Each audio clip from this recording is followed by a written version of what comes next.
So I'll be showing you how to choose between the banner interface and the full screen interface for incoming calls on your iPhone. For this tutorial, I'm using the iPhone 14 Pro, but you can apply the same instructions for previous iPhones and maybe even iPads.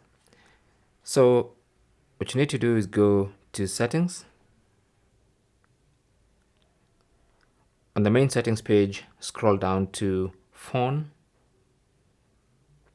tap on that, and then go to incoming calls, tap on that, and then you can choose either banner or full screen. Okay, so with the banner, it only appears at the top for incoming calls, and for full screen, it shows on the full screen. So let me show you what they look like. So for the banner, that's what it looks like, and for full screen,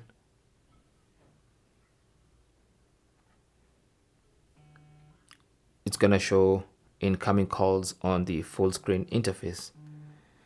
And that's basically how to choose between the banner interface and the full screen interface for incoming calls on your iPhone. Thanks for watching. Leave your comments and questions down below, and good luck.